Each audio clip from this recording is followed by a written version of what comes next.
So this is going to be official. This is the slop channel now. Whenever I feel like I want to talk about something or I'm going to play something, this is where that stuff's going to be.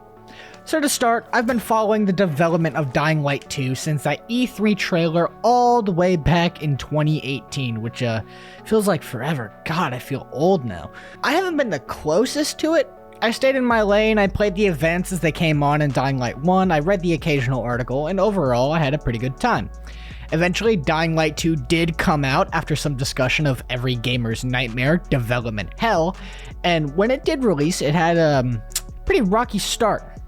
Buggy, core mechanics not functioning, story being less than great, the blueprint system reworked, parkour and combat felt floaty, and just generally like you were playing on the moon. Overall, it hasn't been great, but as time goes on, more updates come out that improves the core aspects of the game. You got the chapters, basically what my Destiny goblin brain calls seasons, parkour updates, a complete overhaul of the night system, which if you aren't aware, Dying Light 1's night system and day system was essentially half the game, so naturally in an effort to improve that system, they completely scrapped it, got rid of everything that made it cool, and gave us split-lip zombies. But they gave it back to us mostly intact, so that's pretty nice. Over time, Dying Light 2's dev team Techland have been steadily improving the game since launch, and it wasn't really until recently that things took a turn for the bad. And by bad, I mean, how is this even real? Kind of bad. Some context real fast before we get into the descent. Both in Dying Light 1 and 2, there have been various cosmetic DLCs, because, you know, microtransactions gotta be in every game, because modern gaming, woohoo! These usually ranged from occasional weapon and character skins to little charms and buggy skins. Overall, not that bad. Even better, prior to the harbinger of a video game's demise, the store page, bundles could be purchased directly via Steam or wherever you buy stuff on console. This was pretty nice. You had a direct way of knowing how much an item was, and you could just buy it. None of this 700 credits, but you can only buy 500 credits at a time bullshit. It was a simpler time, basically. Flash to the present, with all that goodwill that Techland garnered fixing their dogshit alpha release of a video game, they decided to partner with Tencent, with them being the majority shareholder in the company. Now, if you're on the pulse of the gaming scene like me to any degree, you know that hearing about a company being bought out / partnered with Tencent is a horn signaling the descent into a predatory microtransaction hell. Oh. All you need to know is Tencent is a money-first company, and when they have a majority hold over your studio, things are going to get ugly, and they're going to get ugly fast. Around the last week of August, Techland announced that they would be partnering with Tencent and that it was going to be a very fruitful and collaborative effort to make the best game they could possibly make it. And a week later, they added a premium currency in a store section to a single-player video game. Mind you, there is a free bundle waiting for you on that store page that lets you get 500 Dying Light fun bucks. Pretty cool, right? No, you cannot buy a single thing worth your time in the store with that money. Nor can you get anything, I'm pretty sure, because every single bundle is priced in increments that are between 100. So you've got these bundles and these points that you pay for with 5, 10, 15 bucks, and they give you increments of points. 500, 1,000, 2,000, stuff like that, right?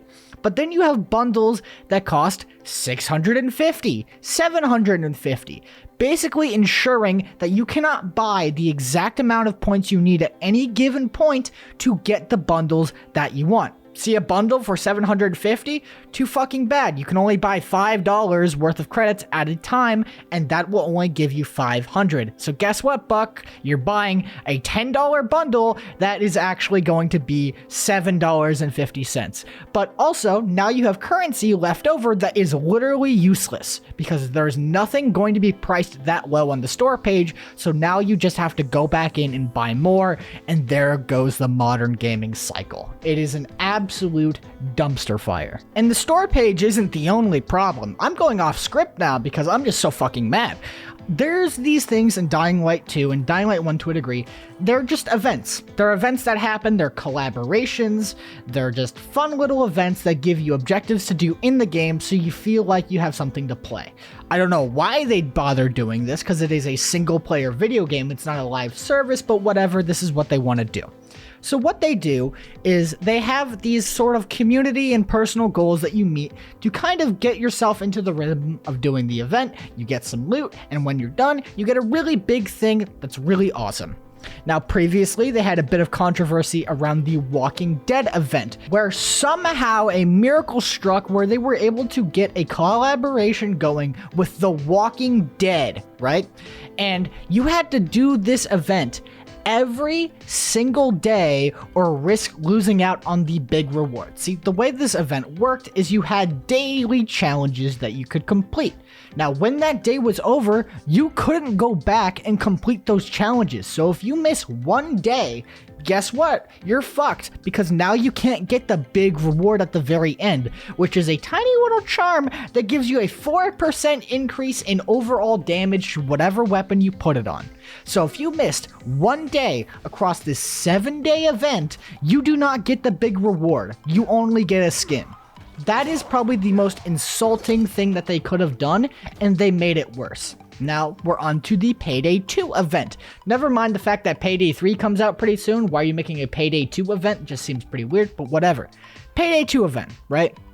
Now, what they did was similar to what they've done previously. You've got personal goals, you've got weekly goals, and then you've got community goals. What they did was probably the most insulting thing I've ever seen from any company I have ever engaged with. And I play Destiny 2, and this is fucked. As far as these events are concerned, they're on the Pilgrim Outpost webpage. This is kind of an out-of-game progression where you can complete bounties and challenges and get currencies to buy items and whatever. It's a cool little bit of out-of-game progression.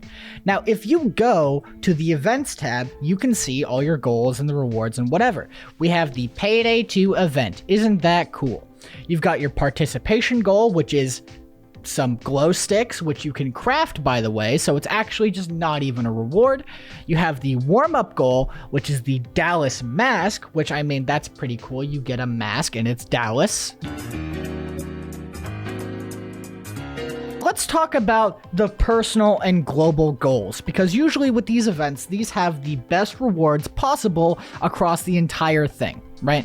So the personal goal, you get a money bundle blueprint. I don't know what the fuck it does, but I assume it's a kind of throwable or equipment, right? It's whatever. It's a blueprint and it's free. You can't really complain. Now, the global goal, which is usually reserved for the best rewards of the entire event. Back in the Good Night, Good Luck update, you had the crossbow, which was pretty cool because previously you could only get a crossbow from a bundle or from leveling up the Peacekeepers, which is objectively the worst thing you can do in this video game. So for our big global goal, the thing that we're all grinding towards, the thing that takes the most amount of time, what do we get? We get 25 Pilgrim tokens. Mind you, Pilgrim tokens are given just by completing bounties.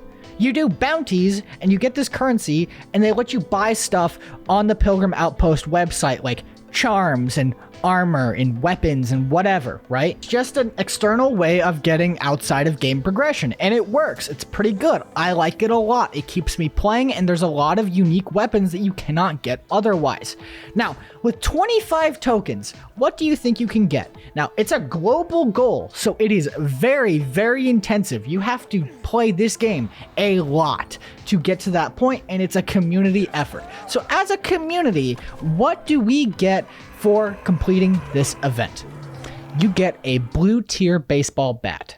Now, mind you, most people playing the game still are at the highest level that they can possibly be. They don't need a blue tier baseball bat. They want an artifact or a legendary weapon that's actually worth their time.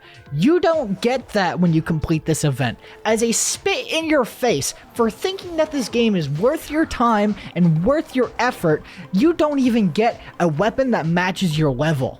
You get a weapon below level and is so generic you can find it in a box. This is the one reason I wanted to make this video, because the point shop is whatever. It's modern gaming. Every game has a point shop. That's fine.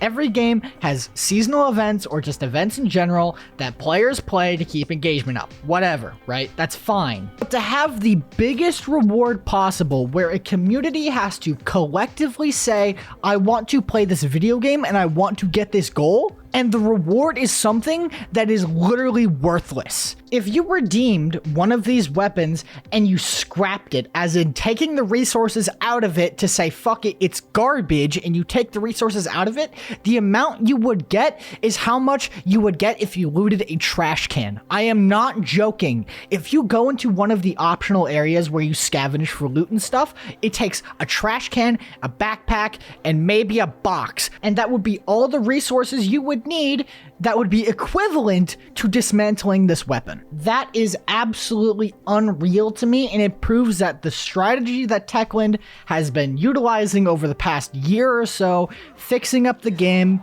listening to community feedback, and just in general being very in tune with what people want, is done. The new method and the Tencent method is money, money, money, money, money. And it's just so sad, right? Because they were on such a hot streak of amazing updates. The gut feeling update, good night, good luck update, the community updates with the map creator, and all of these things are incredibly amazing, and it shows that they listen to a degree. They listen. What makes it even worse is that they asked for community feedback directly.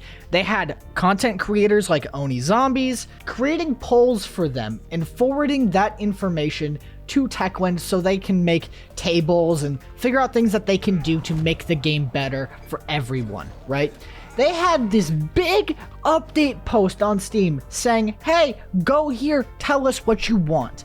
And that's fucking awesome. That's great, man. And everyone said, no microtransactions. Please, no pay-to-win events. Please, do not put this garbage in the game. I will actually lose my mind. And guess what they did? They put it in the game, and people are losing their minds. This just proves that the landscape that we're in, I hate saying the term modern gaming. It makes me fucking cringe. It's such like a dead term because everyone knows how bad gaming is right now. But modern gaming in general has made the landscape worse, and it's gotten to the point where single player focused video games are now adopting things that free-to-play mobile games are doing. And it's absolutely fucking horrific, and I pray that they turn this around. And I'm sure that they won't, because Tencent is a majority shareholder, and that means money, money, money, money, money. Anyways, I'm done with this video. Like, I'm done talking now.